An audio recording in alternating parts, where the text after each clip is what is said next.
The fence separating my neighbor's garden from mine has been slowly falling apart since March due to old age and strong winds. My neighbor has been propping some of these panels up to prevent them from falling in his garden, so it was about time I looked into replacing them. Which is why I waited until late December to get started on this. As usual, the first step is demolition. There is an electrical cable along the fence to provide power to the shed, which, while not illegal, is not recommended. Either way, I had to detach it before I could think about removing panels. It is simply a matter of unscrewing the clamps from the fence. Nothing special here, but if you meet stubborn screws, using an impact driver can help. I had some strip screws that I ended up having to cut off. Next, I started removing the fence panels. These ones are nailed to the post, so I used a crowbar to pry them out. A better tool for this would have been a reciprocating saw, but I didn't have one yet when I did this. Some of the posts had completely rotted and just fell off once unsupported. The last few panels had ivy growing all over them, which made the job a bit harder.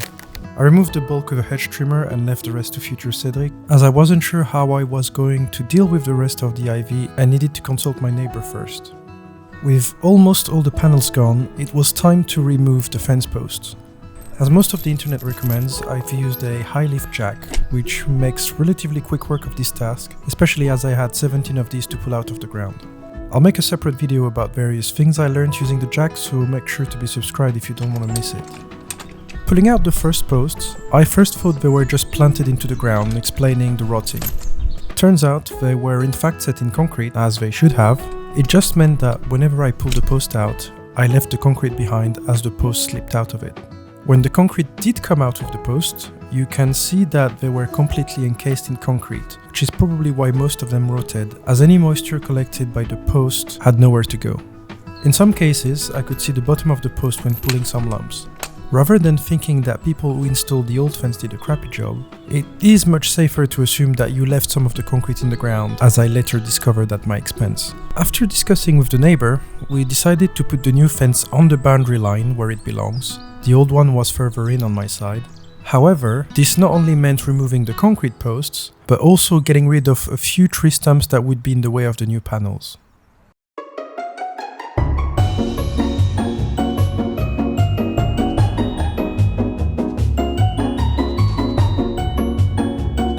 Although the jack is a tremendously useful tool, it can't do miracles. Stumps of this size will have deep roots that you won't be able to just pull out of the ground. So don't try this at home, you will waste days doing things the wrong way. Also, it can be dangerous. Did I mention these videos aren't tutorials? You can't take shortcuts with stump of this size, and you'll have to dig to reveal the roots and cut them, especially in this case where the tree pretty much grew over the posts I needed to remove. This is the point where buying a reciprocating saw became a sensible idea. The root I'm cutting here was trapping the base of the concrete posts, which explained why I couldn't pull it out of the ground. One thing to remember when using a jack is that if you can't lift the object near effortlessly, something's blocking it. In the case of a tree stump, it's probably one or more roots that need cutting. You can guess the root's rough location by looking at the direction in which the stump is leaning when you try to lift it. There's one thing the jack can't help you with though, is moving the stump away. I used the posts that I had already removed and stuck them under the stump to prevent it from falling back into the hole. Then it was elbow grease and some leverage to get the stump out of the way. The remaining concrete post was already loose and didn't need much effort to get out. I brought one of the new posts in just to check the placement, and as I suspected, I would need to trim the remaining roots some more, which I did. I then filled the holes back with the dirt I had dug out and packed it back up to ground level. This might sound counterintuitive as I'll need to dig a hole again for the new posts, but this ensured the structural integrity of said hole, if holes can have structural integrity. Either way, I think it was worth doing. I also needed to remove the concrete from the post that had snapped off. The new fence won't be on the same line as the old one and won't start exactly at the same point, but the two are close enough that the old concrete blocks will get in the way of the new ones. For the first one, it was not really possible to dig far enough under the shed to wrap the chain around those bits of concrete and pull them out with the jack, so I had to get creative. I took out my hammer drill, put a chisel on it, and tried to chip away the concrete. This tool, however, is not designed to go through that kind of gravel concrete, so this would have taken forever. It took a combination of chiseling, drilling, and hitting with the mattock until it was weak enough to break apart and remove piece by piece.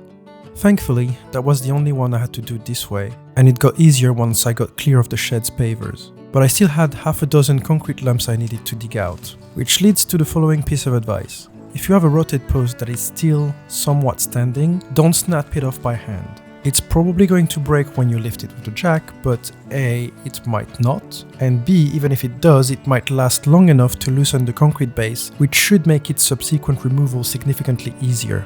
By the end, I would use the spade to dig down and feel where the concrete lump was until I had outlined a square around it. Then, I cleared the dirt out with the mattock until there was enough concrete unearthed to wrap the chain around it. To keep the work area clear, I would dump the dirt I dug out into the hole left by the previous post. I know this plan has a flaw, but it should work out in the end as the new posts are wider and have to be dug deeper than the old ones, so I should have plenty leftover soil. I didn't remove all the council posts at once, as I wanted to use them as reference points to make sure I didn't deviate from the line. And with that, I'm more or less ready to start putting the new fence up.